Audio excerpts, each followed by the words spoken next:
Okay, well, good evening, everybody. Welcome to the next instalment of the CCM Official Supporters Club Player Chats.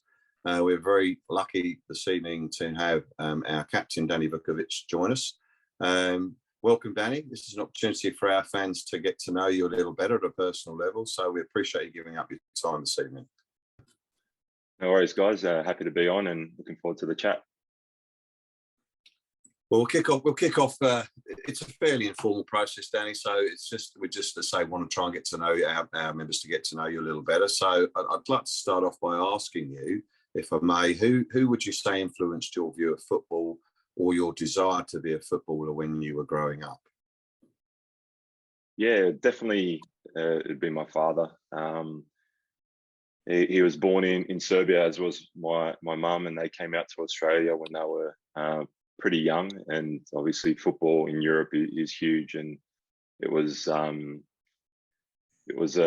big part of my father's life for him growing up and right through until now even. But we were from a very early age kicking the ball out the backyard and watching a lot of football on TV. So he kind of pushed me into that direction. I loved all sports growing up, and very much wanted to play rugby league as a youngster, as well as I wanted to play football and other sports, cricket. But both my mum and dad wanted me to stick with the football, and I'm kind of happy they led me in that direction. Were you keen to be a goalkeeper from the outset, Danny, or was that something that sort of evolved over time? No, it's definitely something that evolved. I was pretty much an attacker most of my youth until about 13 years old. I always tell a story about me and my best friend, who's my best man and godfather to my parents, Mark Bridge, who obviously played at Sydney FC, Newcastle, Western Sydney.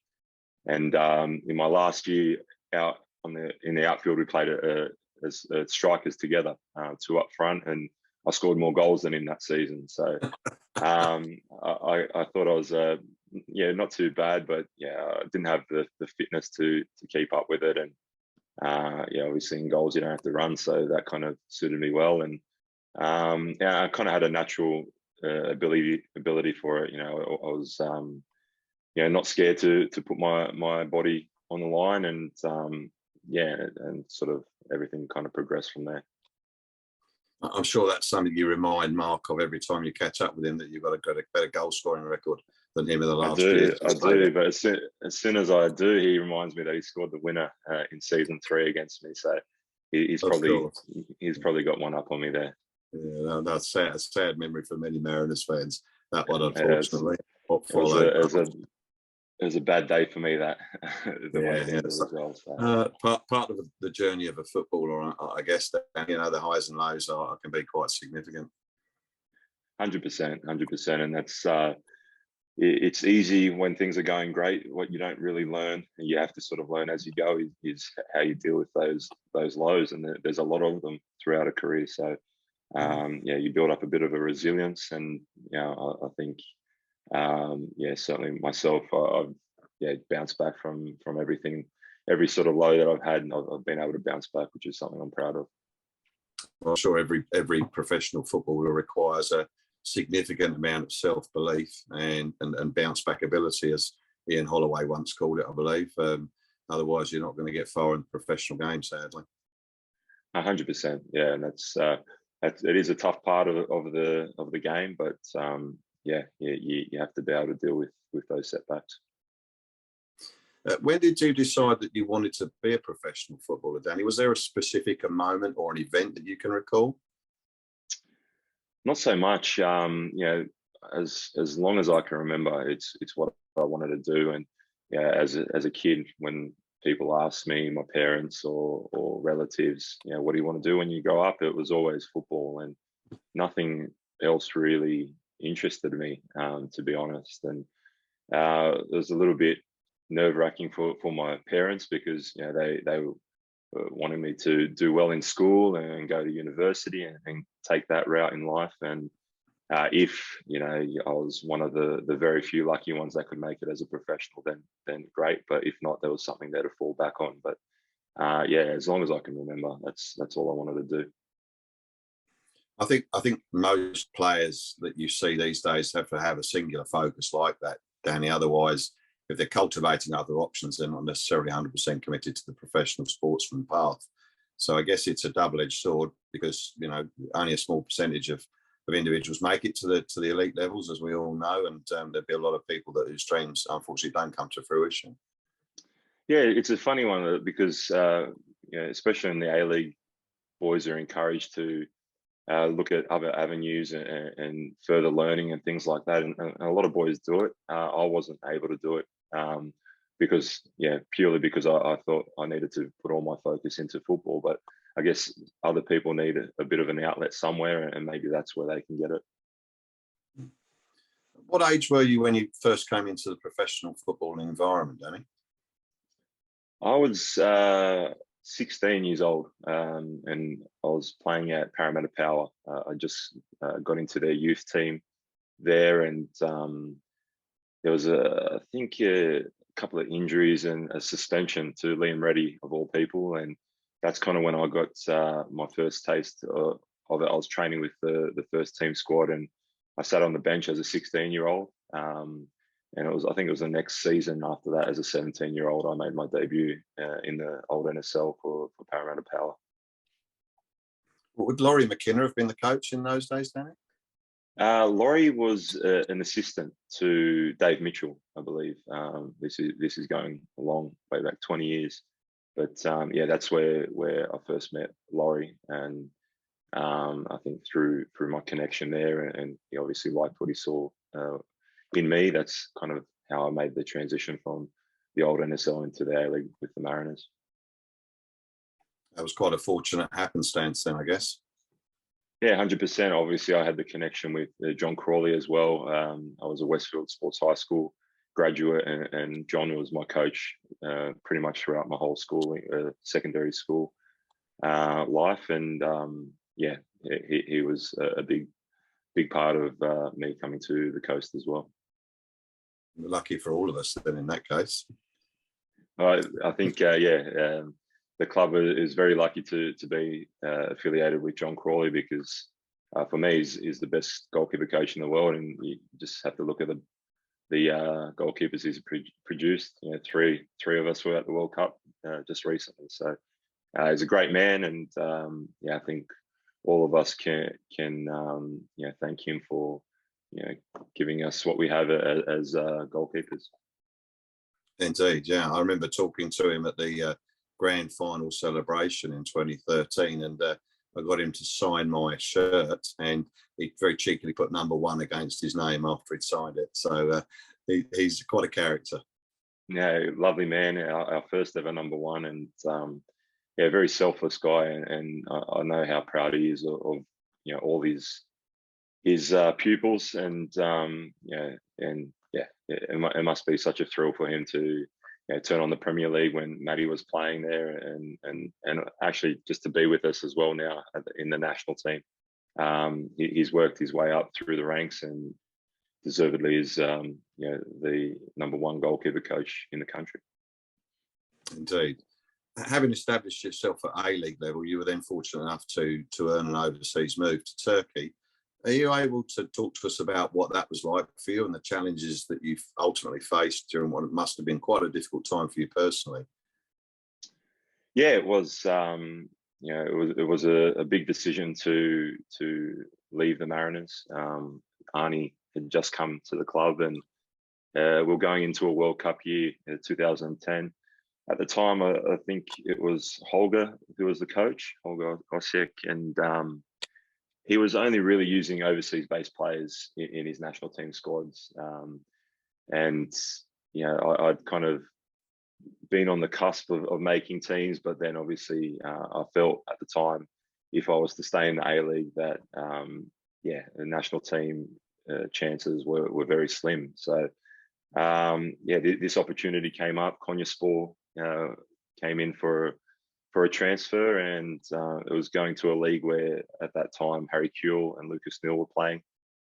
Did a lot of research, spoke to Michael Petkovic, who was a former player there, and yeah, everything seemed really good until I got there, and yeah, from the first sort of moment I was there, it just didn't feel right.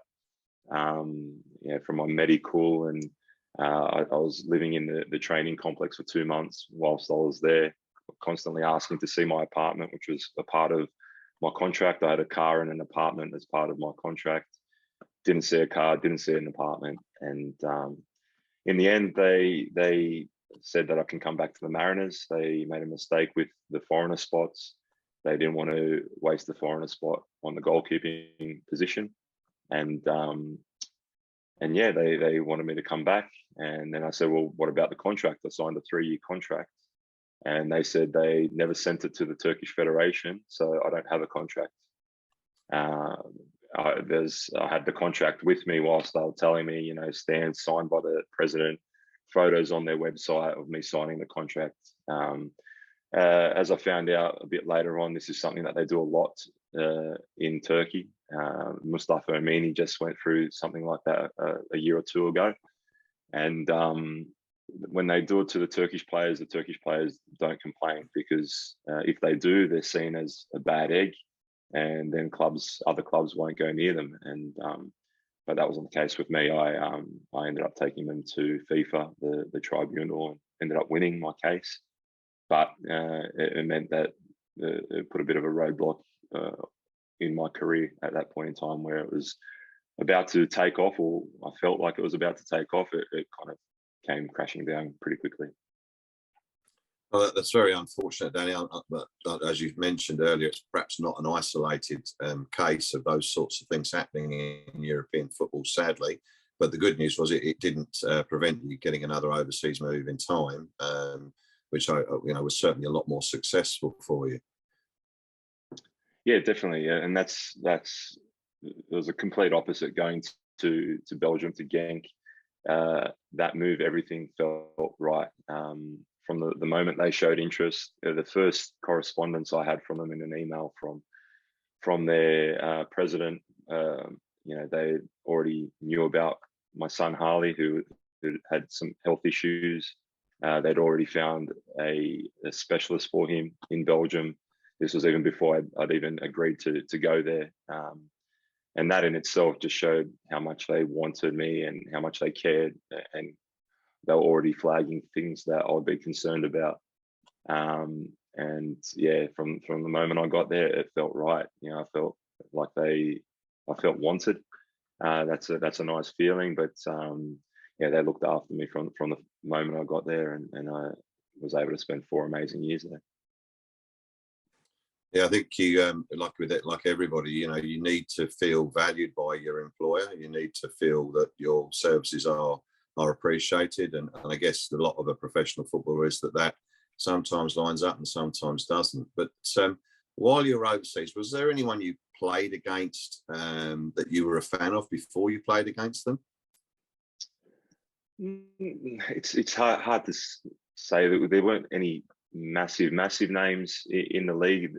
Belgium is more of a stepping stone league, so I've played against a lot of players that went on to play in the Premier League. I played Europa League and played against Besiktas. They had a pretty solid team. Quaresma was playing at the time while he was still a very decent player.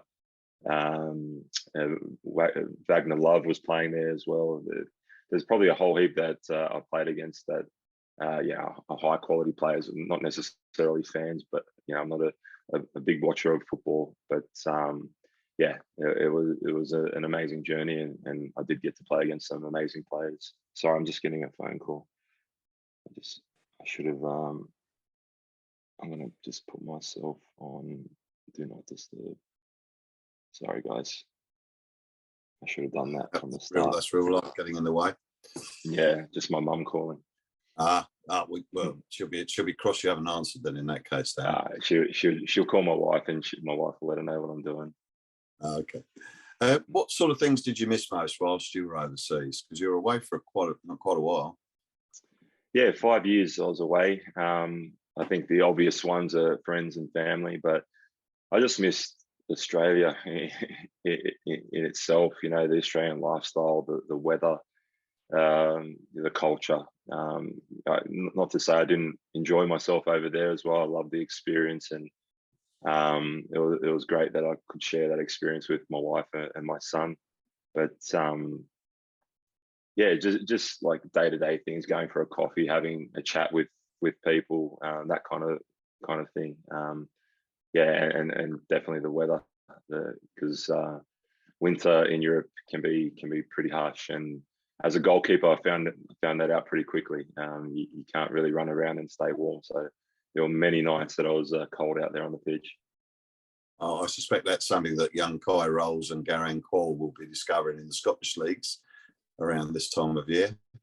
Yeah, that's exactly what I said to Geraint. We had a pre-season in Canberra this year, or last year, the start of this season, and Geraint was struggling in the cold, and I said, it's going to be a lot worse where you're going, mate. So get ready for it. So, but he'll be all right. He's got the other Aussie boys to look after him. Yeah, there's quite a growing contingent there, isn't there? So it will help him to hopefully settle in fairly quickly. 100%. I think Australians have a good reputation in Scotland, in particular now with how well Ange doing, Ange Postecoglou, and all the other boys that are playing over there. And it's a good stepping stone league for these guys. If they do well there, they can pretty much go to any other league. So yeah, hopefully they all can do well. And I think the physicality of the Scottish League probably suits some of the Australian players better than maybe the more technical leagues, certainly as a stepping stone. But I guess we'll see how far each of those young men are able to take their career in due course. Yeah, so true. So true. I think Australian players are physically, very good. We're fit and we're strong, and that's always one thing we've got going for us. So a league like that, yeah, they should be able to do pretty well in. Indeed. Returning to more local matters, has your return to the Mariners been what you expected or hoped? Yeah, for a lot of it, yeah. I don't know really what I was expecting coming back. I kind of know what the coast is all about, having spent 5 years here already and living on the coast for 5 years. In many ways, it feels like home. So in that regard, I knew things were going to be great. Also, my last 12 months at my last club, NEC, wasn't great. I didn't enjoy my football for the first time, basically, in my career. So, I kind of knew I'd come back and enjoy myself, and that's kind of how it's panned out. I go to training every day with a smile on my face. I've got an unbelievable group of guys there. The team camaraderie is really special, and I've just loved being back right from the first moment I got back. I think the group team ethic is abundantly clear to anyone that cares to pay attention to it. Are there any differences that you've noticed at the club compared to when you were here previously? Is there anything here that is still the same as the early days? Yeah, I think the professionalism certainly has gone up. My first stint at the club, we had one season where I think we had over 10 different training pitches. They were bussing us down to Sydney to train, and it was horrible. We didn't know where we were going to be from day to day, and that's obviously changed now with the COE. And I'd never seen the COE before I came back this time around. So really impressed with the fact that the Mariners have their own training facility, and that's great to see. I think every club needs it, and we have that. Things that have stayed the same, that team camaraderie, and I know it's a completely different team, but I think here on the coast, it's a small town vibe, and a lot of boys aren't from here, so you tend to stick together, and that creates a great bond within the group, and that only helps on game day, as we're seeing, especially in the last few weeks with how well we've been playing. Indeed. I'm guessing you're not missing having to train on fields with burned out cars on them. Yeah, up at Long Jetty, I forget what the pitch was called, but we've seen it all. We're getting changed in dirty bathrooms, and it was pretty shocking to be fair. And it's no fault of the clubs at the time. They couldn't find a decent pitch. I think that one season it was just raining constantly, so council pitches were closed, and it wasn't a great time. To be a professional footballer when you wanted everything to be as professional as possible. And then you're getting in the minibus to go down to Sydney to train. It was a bit of a struggle, but we did it, and we did what we had to do. I think it's somewhat surprising that there are still teams in the A-League that don't have their own dedicated training facilities. I appreciate there's a cost associated with that, but I don't think the value of the COE, despite any limitations it may or may not have, I don't think the value of it can be overstated in terms of, giving the team the best chance to succeed. 100%. I think it needs to be the bare minimum. I think for anyone that's looking to come in and own a club, I think that's the bare minimum if you want to be successful. The fact that we know where we're going to be, either COE or the stadium, depending on what day it is, it's just a great feeling. You can leave your stuff in your locker, and you have your own designated space for your things. And if you've got 10 different training pitches, you're constantly carrying your stuff. It becomes a bit of a shambles. So the good thing is, the positive things, the thing is we have it now, and it's only going to get better. Richard Peel's been amazing since coming on board, and he's always looking to fix things and improve things and bring state of the art recovery type stuff, ice bath, sauna, these sorts of things. So we have all that at our disposal now, which is amazing. Yeah, I think we're all encouraged by how bright the future looks. Can I ask you what your fondest memory from Central Coast Stadium is so far? Yeah, I was asked that question not long ago, and I think it has to be the semi-final against Newcastle. That season, it was a home and away semi-final, and we lost 2-0 to the Jets in Newcastle. So we knew we needed 3 goals to progress to the grand final, and that was just an amazing night. I think that was the best atmosphere I've ever played in front of at the stadium. And Quazza got the lucky goal in the first half, I believe. Then Sash got the second and the third, and when he obviously scored that third one, the crowd just went off. It was amazing, and a really special night for the club. Yeah, capacity crowd for memory, and I think a night that will live in most Central Coast Mariners fans till the day they die. It was a very special evening. I do recall it very clearly personally. Yeah, it was just a shame that we couldn't host the grand final at our home ground, which is a little bit ironic with how upset people have been with the grand final being taken to Sydney. It would have been nice if people were up in arms when it was taken away from us. So yeah, it's rather ironic. It is rather ironic, that situation, isn't it? And in actual fact, the OSC is in the process of arranging a meeting with the APL to discuss that very topic. So hopefully we'll have more to say on that in due course. Do you have any game day superstitions that you follow? No, not so much. I have routines in terms of getting my body prepared, eating good food and hydrating and things like that. But I've tried to stay away from superstitions, because I feel like it can become a bit of a negative in the end. If you forget to do something, and then you realize when you're going out into the pitch that you've forgotten to do it, it can mess with your head a little bit. So I think it's more important to just keep your mind on the task at hand. And but routines, but I wouldn't call them superstitions. Interestingly, Matty Simon, when we asked him that question last year, he said he saw superstitions as excuses for failure. So I guess that's pretty much echoing what your thoughts are on it. 100% true. Yeah, that's I know it might work for some people, but I have a tendency to think that for me it would be a negative. Yeah, indeed. What are your personal targets for this season, and are there any aspects of your game that you're looking to improve on? Personal targets, don't really set personal targets. I just want to play good every game, and I think it started off a little bit slowly. Coming into this season, I hadn't played regular football for a year and a half, and that kind of probably showed a little bit. That, and probably also my mind being a lot on World Cup selection. not that I wanted it to be, but yeah, I was very concerned about that, and probably a bit too much, and that probably affected me more than I realised at the time. And I think since coming back from the World Cup, I feel a lot more relaxed, and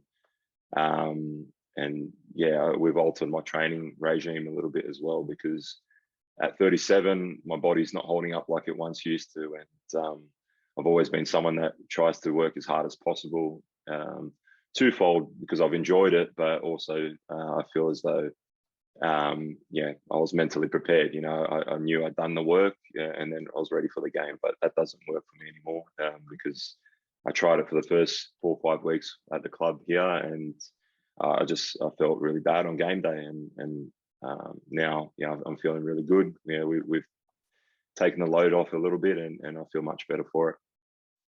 I think it was noticeable as a fan from the stands that you came back from the World Cup a different player in many respects, and certainly seemed to have some weight taken off his shoulders, Danny. And the reality is that, you know, as a goalkeeper, every mistake can be critical. So, you know, there's a lot of pressure on goalkeepers, and I don't think that's always appreciated by, you know, the general pundit. Yeah, that's the life of a goalkeeper. You know, you have to sort of live with that, and yeah, it is what it is. Like now, as I said, much more relaxed, and I'm really enjoying playing in this team, and the role that I have within the team. It's a little bit different to, you know, other clubs that I've played at. Obviously, I have to use my feet a lot more. You know, we try to play up from the back as much as we can. We don't like to go long if we don't have to, and that, of course, yeah, you know, the ball's coming back to me a lot more. But I'm enjoying trying to find the right solutions, and when we get it right, like we did against Adelaide, it can be devastating. So yeah, that's what we're looking to do on a consistent basis. Just returning to the early conversation that we had earlier about John Crawley and his influence, are you able to speak to us about your experiences at the recent World Cup and what it was like to be within that environment? Yeah, it was truly amazing.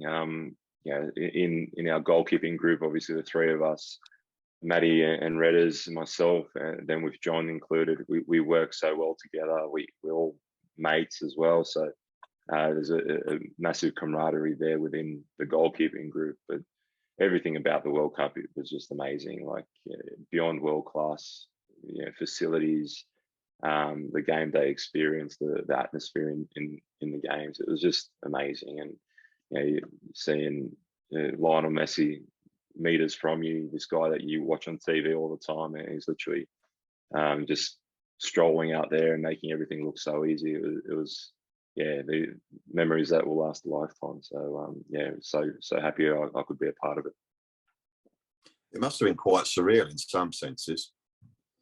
No, very much so. Yeah, all these players you're coming up against, especially, you know, the two big teams that we played, France and Argentina, and even Denmark have some big names in there. It's just it's crazy. Like you have to really pinch yourself sometimes, and you know, these are guys you watch on TV all the time, and they're literally right in front of you. So it was truly an amazing experience. It was quite interesting to read some comments that I believe came from Kai Rolls this week, where he indicated that, you know, as pleased as they were with how the team performed in the World Cup, it showed a change in mindset where the group felt that they'd let themselves down in not beating Argentina in the round of 16, which shows it's how far the group has come. You know, no longer just be grateful to be part of a World Cup, but feeling like you need to make an impact at the elimination stages and beyond. Yeah, definitely. I think with how close it was as well. Obviously, Garang had the chance at the end, and you saw how you know, Argentina celebrated that save by Martinez.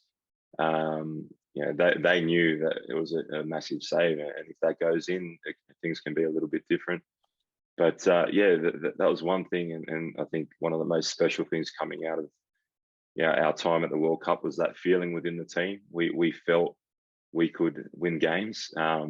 We had a belief that Arnie was instilling in us for the last 3.5 years in the qualification. And he was always saying to us, we're going to go to the World Cup and we're going to be the best Socceroos team that have ever gone there. And it proved to be right, you know. So we felt that within the group, and that was a special feeling, to feel that. I've been in national teams where I went to the last World Cup, and I can honestly say we didn't have that feeling within the group. So that was really special also to witness and be a part of also. The challenge now, of course, will be to maintain that belief and hopefully progress from it. No, definitely. But yeah, at the same time, I think we've started blooding some young players. You know, a lot of players, yeah, have shown that they can step up to this level, and a lot of them have many years ahead of them in the national team. And I'm sure in the next few years, a lot more will come on the scene. And just have to see now what Arnie does, whether he stays with the national team or not, because I think he's the man for the job. But I think it's more the ball's in his court now, and I'm sure he's got many offers on his table, not just from the national team, but other clubs around the world.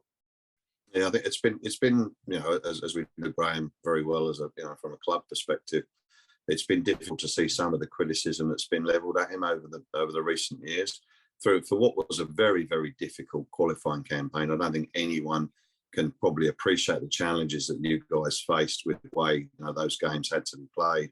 But I think it's good to see that the FFA seem to be indicating that they want to retain his services, and I think he's earned that right personally. And I think most fans, would applaud his bravery at the World Cup. It's very easy to not make the difficult decisions, but he seemed to get much more right than he ever got wrong. And it should really, in my opinion, be his job to give away should he choose to do so.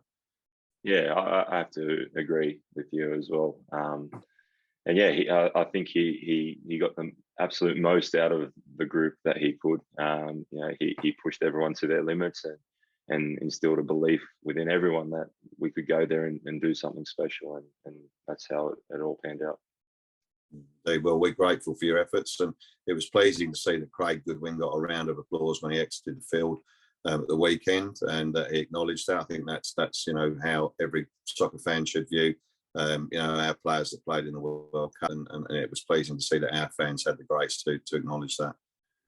Yeah, it's great. We had the same when we were at Melbourne City, myself and Jason and Garang. So yeah, it's nice that opposition supporters are appreciating what we went over there and did. Indeed. Well, we're all football fans at the end of the day. So coming back to more matters, more Mariners. What are your expectations as captain of the team, and what would you consider to be a pass for this season? Yeah, look, my expectations is just to work hard. Yeah, every game give 100%, and we come together in the huddle before the game, and for the most part, I say just work harder than the opposition.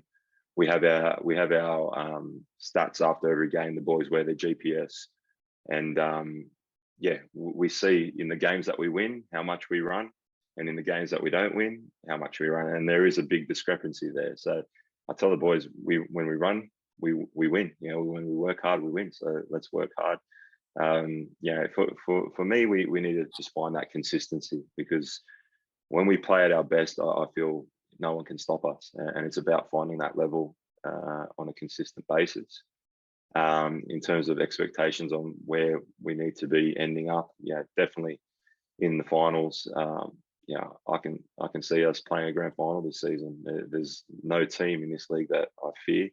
There's no team that has blown us off the park when they've beaten us, and obviously we've won a lot of games as well. So and the more that we play together, the more these young guys get consecutive games under their belt, the more confidence they'll be playing with, and I still don't think we've reached our peak in terms of our performances. So I have high hopes for this season, definitely.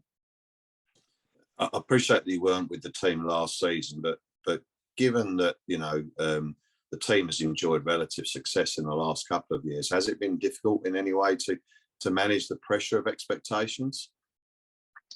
Not so much. I haven't really felt it, to be honest. I guess as a professional footballer, there's always expectations, regardless. So yeah, I haven't felt it, but I've always believed that this season we could do better. And I say that because last season maybe there was a couple of boys that were new to professional football, and we do have a young side, but we don't have an inexperienced side anymore. And I think that experience that they gained last season is only going to help us this season. And I'm seeing it. I see it every day. I said it in my interview after the game against Adelaide. The things I see in training blow me away sometimes, and it's about now replicating that on match day. Indeed. What are your thoughts on the season so far? It seems a fairly even league in many respects, and obviously there's a few teams that are seemingly falling away a little bit, but there's every a couple of wins and they're back in the mix, and perhaps with the exception of City, who seem to be able to have found a level of consistency. It seems like the league is very, very close, and unless you're on your game each week, there's every possibility that the team below you or around you will take points off you. 100%. Yeah, we're seeing it week in, week out.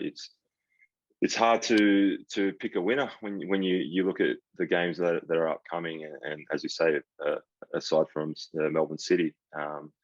That's why I was harping on the consistency factor. We found a little bit of consistency now, and we have a tough test this Friday against a team that probably gave us our toughest game, I think, especially in the first half when they played us at home. So if you can find that consistency, I feel, in this league, I think you can really shoot up that table. And this is a massive game for us this Friday, because we win this game, we start putting a bit of daylight between us and the teams below us.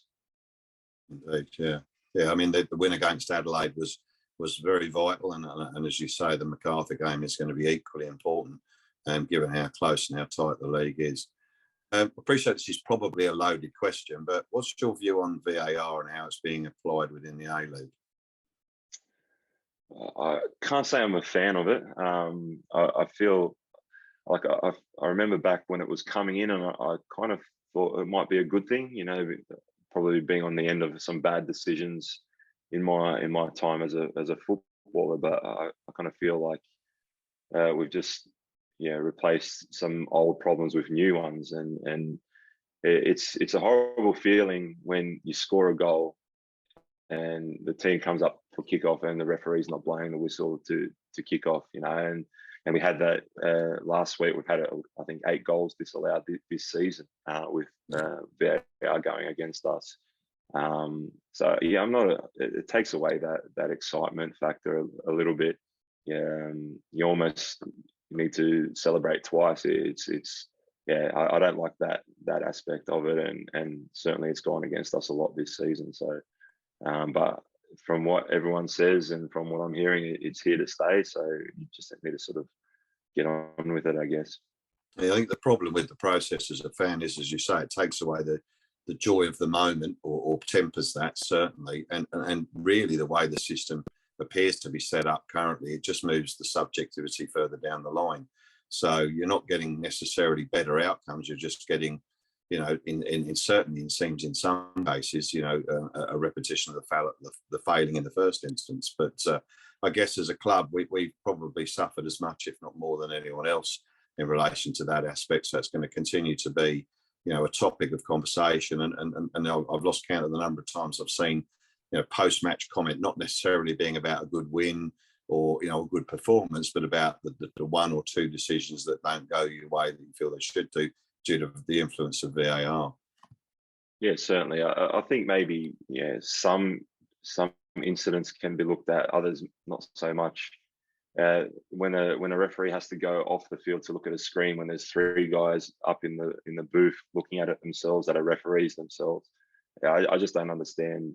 And then not only that, it takes the flow out of the game as well. You can be dominating a team and then have to wait 3-4 minutes for a decision. They get a rest and they're fresh again. And I don't like that aspect of the VAR either. I think there's some concerns as well that the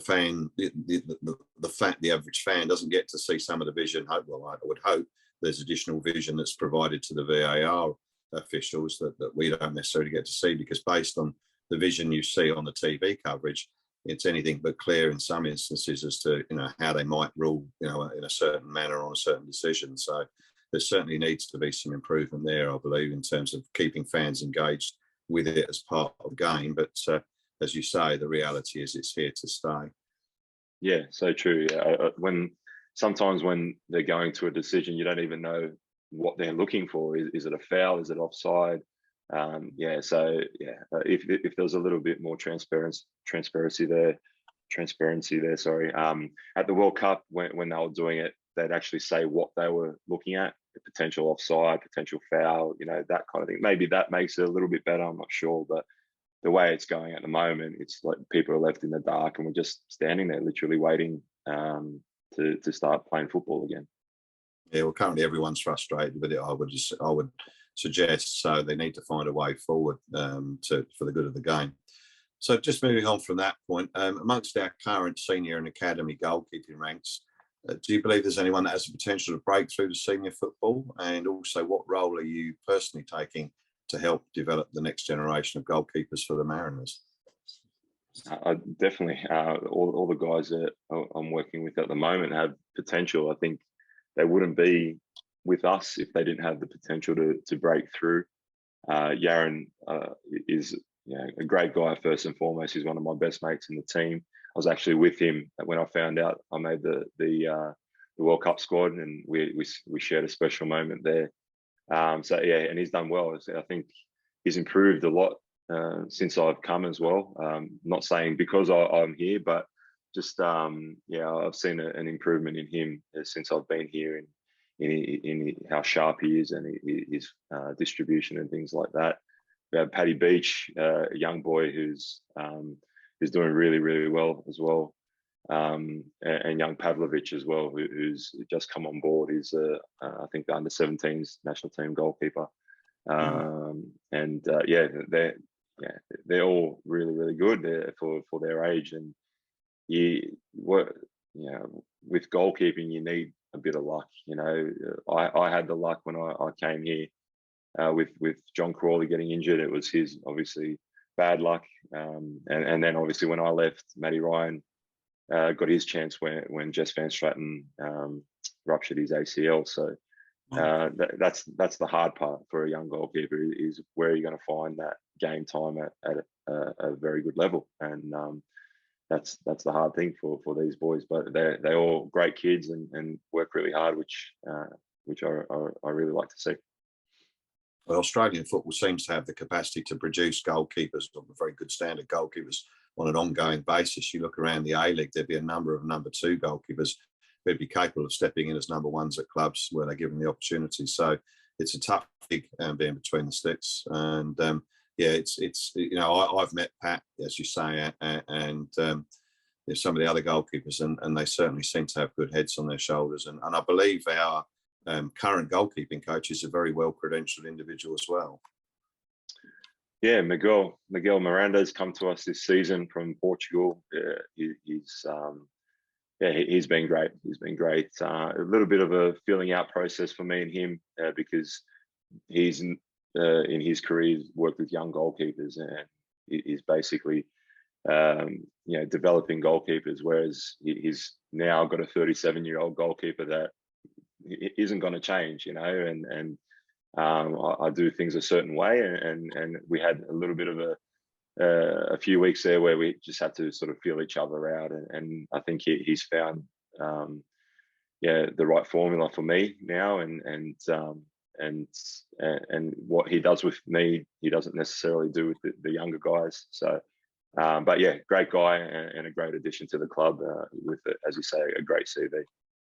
Yeah, I think it's often overlooked, Daddy, that not only does this club develop players, but it also develops coaches. I mean, at the end of the day, this is Nick and Serge's first senior, professional coaching appointment, and so it's great to see that the club develops, footballers and football coaches equally. Very much so, mate, and giving opportunities and giving people a chance to progress in their career. And I think, you know, as much as I'd like Monty and Serge to stay with us, I think in the future, you know, they'll move on to a higher level. I think they've shown that they're more than capable of that, and yeah, they're doing great things with us and instilling belief in this young team. And I don't know if I'm biased in saying it, but yeah, I think we play the best football in the league when we do play at our best, and that's because of you know, the structures and the mindset that they instill in us.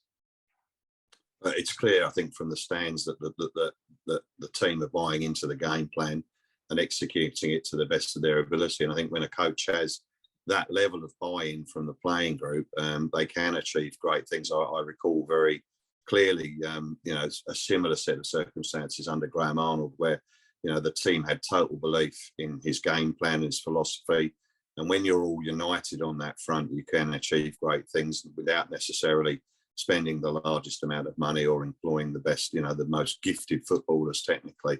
It's a sum of its parts, isn't it, situation? Yeah, 100%, 100%. And you see the way we play. We play out from the back. We maybe take some risks at times. We throw caution to the wind, but I think more often than not, we find that is you know, our path to success, and how devastating we can be when we get it right. And it's about having the confidence to do it. And yeah, I find it's funny at our home games, sometimes I have the ball at my feet, I'm getting pressed by someone. I can hear the supporters behind me telling me to kick it long, get rid of it, Danny. And that's not our game plan, you know. So that's for the supporters, that's not going to change. You know, we work on this every day, this way that we're going to play. And yeah, we know it will work when we get it right. So it's just about, as I said before, finding that consistency and doing it time and time again. Absolutely, yeah. Consistency is the rarest commodity in any professional sport. How do keepers' jerseys colours chosen for each match day? And do you believe it's better to wear a colour that blends in with the background, say like green, or a colour which stands out like yellow, perhaps?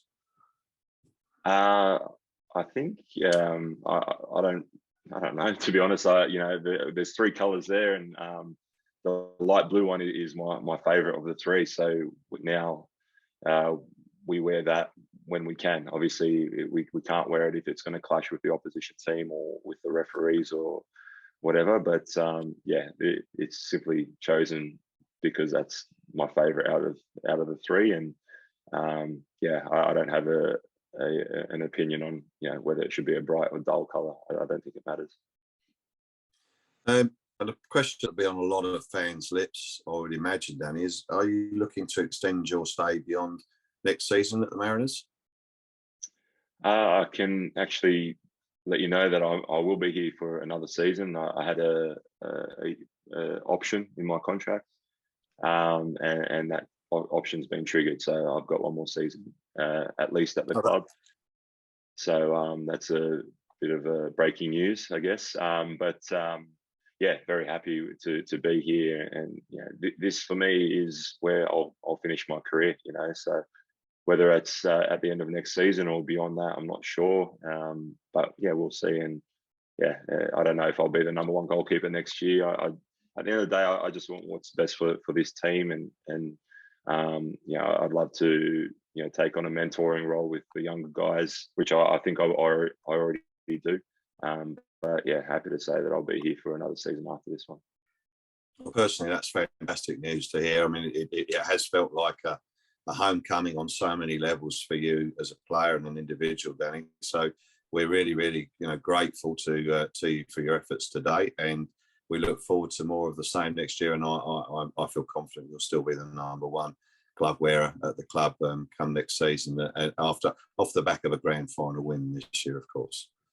So true. I'd love nothing more than to be lifting that toilet seat up at the end of the season, albeit in Sydney, as it looks like it will be. But it doesn't matter as long as we're holding that trophy up. That's all that I care about. But mate, very happy to be back. And as I said, I feel like I've come home, and I go to training every day with a smile on my face. So that's all that matters for me. Fantastic news, Danny. But just to speak into the future, what are your future plans after your playing career? Are you currently studying any coaching badges, or do you see yourself being a coach? And perhaps where do you see yourself being 5 years from now? Yeah, I think it's the natural progression for someone like me. Goalkeeping coaching, and sort of passing on that knowledge and experience that I've gained over the last 20 years as a professional. I think that would be the natural progression.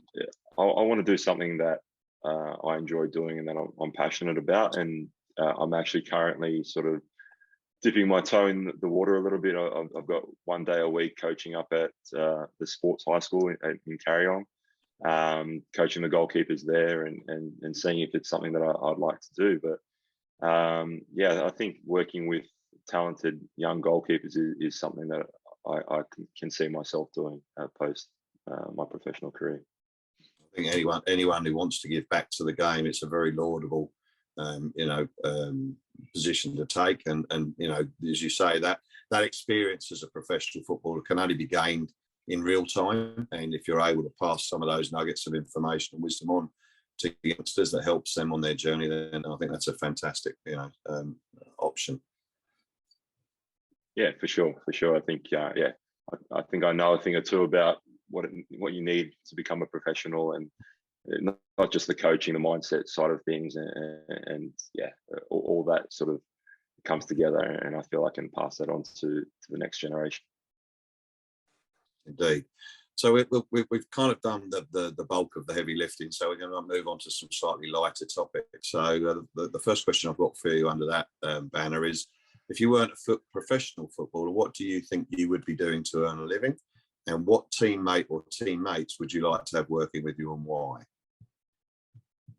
To be like, it's hard to say. As I was saying before, all I ever wanted to be was a footballer. But maybe working in the hospitality industry. I like to cook as well, so maybe a chef or something like that. It's a bit of a team environment as well. You got to work well together. And if I was to have a teammate to help me, it would be probably Yaron, because he's the most responsible out of that group, and I know I can rely on him to work hard and put in a good effort. I can't say the same for some of the boys. So yeah, I can picture him saying yes, chef, right now. That's it. No, he's a good boy. Yes, we get on really well. He strikes everyone that speaks to him as being a very, very solid individual, and we're lucky to have him at the club. And as you say, probably has the toughest gig in the team, with having to sit there on the pine most weeks and wait for his opportunity. But as you say, it's great that you guys can be close knit and supportive of each other. And I'm sure you had to be the same around Matty Ryan at the World Cup. The support of yourself and Andrew Redmayne and John Corley would have been, obviously quite important post game, against Argentina. Yeah, 100%, and Yaz has been great as a number two. He supports me wholeheartly, and obviously he wants to play as well. So it's a tough gig, and I was in a similar position, as you say, at the World Cup. But I know how I felt at the World Cup. I wanted nothing more than Matty to play out of his skin and do well, and I get that feeling from Yaron as well. Indeed, yeah. Well, that's excellent to hear. Have you ever had any unusual requests from fans that you can share with us? I'm sure I've had many. One comes to mind a few weeks ago. So I walk around signing autographs, and all the kids are asking for stuff. Asking for my gloves and my shin pads and my boots, and I can't give them away. Like I can every now and again, but if I'm giving away boots every week, then it's going to cost an arm and a leg. But after saying no to everything, one kid asked for my undies, and I had to knock him back as well. So I guess that's probably an unusual one there. That's priceless. Kids have no filters, do they? It's incredible. I tell them end of the season, when I'm done with everything, I'll give it all away, no problem. But during the season, it's a bit harder to do. Excellent. Well, we'll finish up with a short, quick fire round of questions where you get the opportunity to throw one of your mates under the bus, Danny. So, or not, as you may choose to do. Yeah. First one in that is, who's been the standout player or players, in your opinion, this season within the team? Standout players, I think Brian Kaltak. He's been a revelation for us, and I love playing with him. I just feel so secure with him in front of me. He's just a beast, and great to see that he just signed a 2-year deal with the club. So yeah, I've been really happy with him. Josh Nisbet has been sensational as well. He's just someone you can rely on. It doesn't give the ball away all too often, and it's just hard work. I could say everyone to be honest, but Jacob Farrell's doing really well. There's a good little battle going on in the right back position with Storm Rue and Tommy Aquilina and Sammy Silvera. I think that performance against Adelaide was the best individual performance this season, in my opinion. It was just almost unplayable. So it's about unlocking him and trying to get him playing at that level every week. And if he does, we're not going to be seeing him playing here much longer if he can continue playing like that. I think he's a future Socceroo if he can keep that level. Yeah, I think as a fan, it's been quite difficult to do a 3-2-1 after a lot of our games because there are so many players on that part that are deserving of recognition. So I can see it's great to see players like Brian get picked out of not obscurity but relative obscurity, I guess, and take their chance with both hands. Josh Nisbet's hard to shine in that number 6 role. It'll be noticed because you do a lot of unheralded work in there. I think Harry Steele has really stepped up to the plate as well personally this year at the expense, unfortunately, of young Max. So there are just individuals contributing right around the park. So it's great to see from everyone's perspective. Yeah, I think you need to say also with Monty, Harry got his chance because of an injury, not necessarily because Max wasn't playing well. And Harry stepped in, did a great job, and has kind of held his spot. So it's good that there's that competition for spots and no favourites. If you deserve to be out there, you're going to be out there, and that's pleasing to see. It must be a challenge for Nick and Serge though to keep everybody, I suppose, not motivated and focused when only 11 players can take to the field to begin any match, and only 5 of those can come off the bench to have an impact. So you'll have players there that no doubt are deserving of spots that just can't get a look in because of the way the team is playing at the moment. Yeah, exactly. But I think more so than other teams, we have our bench players that are really important. I think I saw a stat. Sorry, my little one's screaming in the background. I'm not sure if you can hear, but I saw a stat. We've got the most goals by some way for goals scored by substitutes, and Monty puts a huge importance on the subs and the impact they have when they come onto the pitch, and everyone wants to start, of course, but the boys that are on the bench know that there's a good chance they'll come in and make a difference. Yeah, it's noticeable that the bench is stronger this season than it was last, and I think that has had definitely a positive influence on the outcome of games. So we know that we can bring on game changers is the catchphrase, but you look to our bench and you look to some of the other A-League teams' benches, and they're surprisingly light, in my opinion. Yeah, very much so. I get the same feeling, and it's a confidence boosting thing. When you look at the bench and you can bring on a Michael Ruse, for instance, or Sammy Silvera has been coming off the bench now. I think with his performance on the weekend, he'll probably be starting this week. But you have these guys on the bench that come on and make a big difference. Yes, Sasha's now coming in and making a big impact as well. It's great to see, and a huge confidence booster for the team. Indeed. We think we probably know the answer to this question, or we think we know the answer to this question. Who would you say is the biggest joker in the team? Yeah, it's obvious. Jason, for sure. He's a character, and he's a kind of what you need in a footballing team.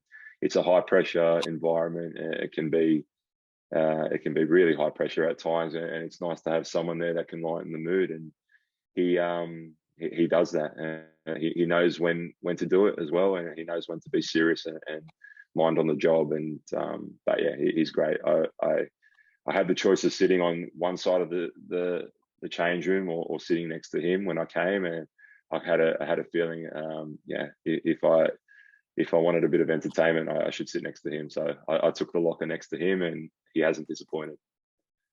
Yeah, indeed. I think we all enjoy having him around the team. And would I be right in saying that Harry Steele is his partner in crime? Yeah, his little right hand man. You see Jason, you'll probably see Steele even out and about in Terrigal or something like that. But yeah, Steele is a great kid as well, and a great player, I think. Yeah, he's come in and he's done really, really well. So I'm happy that he's getting his chance now. Good stuff. Well, look, I carry on asking you questions all night long, Danny, but I'm mindful that we've had your time from your family for the last hour. So I'd like to thank you again for your time this evening and your informative discussion. It's been really, really good to get to know you a bit better. And yeah, we wish you and the guys all the best for the rest of the season, starting with MacArthur on Friday night. And I look forward to seeing you in action there. Thank you, guys. Yeah, had a great time talking to you, and yeah, we should do it again soon. Look forward to it. No worries. Take care, Danny. Stay safe. No worries, guys. See you next home game or the away game if you're traveling. Yeah. Yes. We'll be there. Yeah. Catch you later, guys. Good night. See you, Danny. Bye. See ya. Bye.